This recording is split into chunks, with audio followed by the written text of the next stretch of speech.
Bonjour et bienvenue dans ce podcast de Génération Phonehouse où j'ai l'honneur de vous présenter le HTC Advantage ou X7500 qui en fait est un mobile orienté gamme professionnelle. C'est un PDA, c'est la limite entre un PDA et un ultra mobile PC, un UMPC. Alors je vous le compare avec son ancêtre que vous reconnaissez, qui en fait est le QTech. Voilà, vous voyez le format. Alors évidemment, ça a pris un peu de poids, comme on peut le voir sur la vidéo. Voilà, donc celui-ci on l'oublie, c'était l'ancien. Bienvenue donc au nouveau. Bonjour, bienvenue au nouveau. Que dire, déjà c'est lourd, ça fait quand même 355 grammes. Par contre la housse en cuir c'est quand même très très bien. En plus elle est aimantée, je vais vous montrer après. Très bel appareil, 8 Go de disque Wi-Fi, un port carte mémoire, il est Bluetooth, il a un capteur aussi de mouvement, ça je vous expliquerai après. Un bel écran, et puis surtout un clavier donc aimanté. Des plus sympathiques. Alors je vais le retirer de son étui. Voilà, donc là vous voyez la partie clavier qui en fait est aimantée à la housse. Hop. Je vais retirer donc le mobile de sa housse. Voilà, on va la mettre de côté. Donc je vais allumer l'appareil.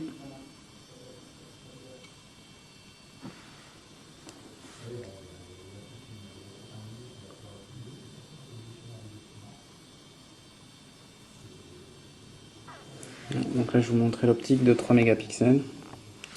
Il a un GPS aussi intégré. Une sortie VGA. Il vous est livré d'ailleurs avec un câble VGA que vous branchez ici. Donc écouteurs. Donc la connectique de recharge en fait et de synchronisation. En dessous en fait on note ici un petit cache avec la présence de la carte SIM et éventuellement une carte mémoire, et en dessous en fait vous retrouvez la batterie. Ici la connectique qui fera la jonction entre le clavier en fait et le mobile. Le bouton de marche arrêt. Ici un bouton programmable pour l'enregistrement vocal par exemple. Un autre haut-parleur puisqu'il est stéréo. Le bouton de prise de photo. Le stylet transparent. Ici la caméra en façade pour la visio. Les témoins alerte GSM, Bluetooth, Wi-Fi. Ici un petit joystick pour se déplacer.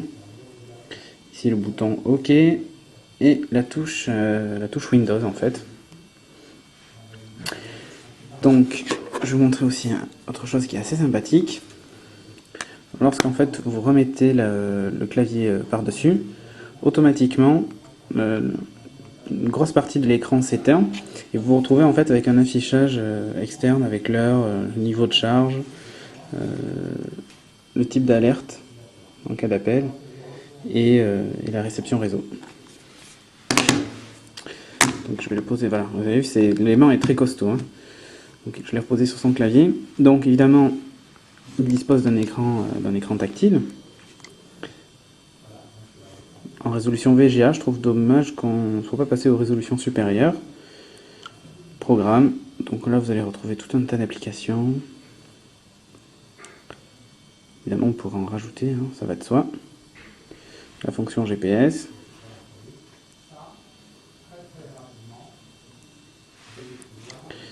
Au niveau des paramètres,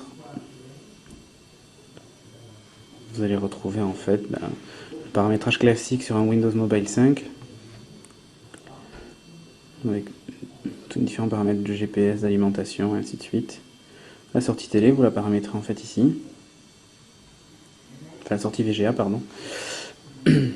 Alors le View Flow, ça c'est une fonction super sympa. Donc choisissez votre navigateur internet et le principe c'est qu'en fait pour descendre, enfin pour scroller vers le bas, au lieu d'utiliser le joystick, je penche tout simplement le mobile vers l'avant et l'affichage de la page descend. Je le penche vers le haut, ça remonte, je vais à droite, ça tourne vers la droite, à gauche, ça va vers la gauche. Donc c'est assez sympa. Alors là, vous voyez, en fait, ça c'est le signal que le ViewFlow est activé. Donc là, j'ai le signe HTC. Je vais tout simplement pencher le mobile vers l'avant et la page scrolle vers le bas. Je le penche vers le haut, donc, et elle scrolle vers le haut. Alors, notez en haut le petit point qui vous indique où est-ce que vous en êtes, où en est votre niveau, vous voyez. Je le penche vers l'avant, gauche, droite. C'est super sympa, ça fonctionne donc avec le navigateur. Dommage que ça ne fonctionne pas avec d'autres applications.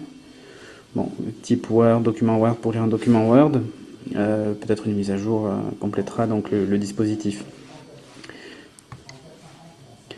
Voilà, donc Windows Media.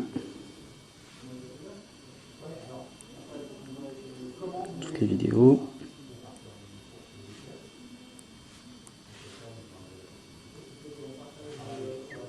Je vais passer en plein écran. Voilà. Alors il faut savoir que la qualité d'image n'est pas trop mauvaise. Bon, surtout c'est très confortable de lire de regarder une vidéo sur un écran aussi grand, quoi.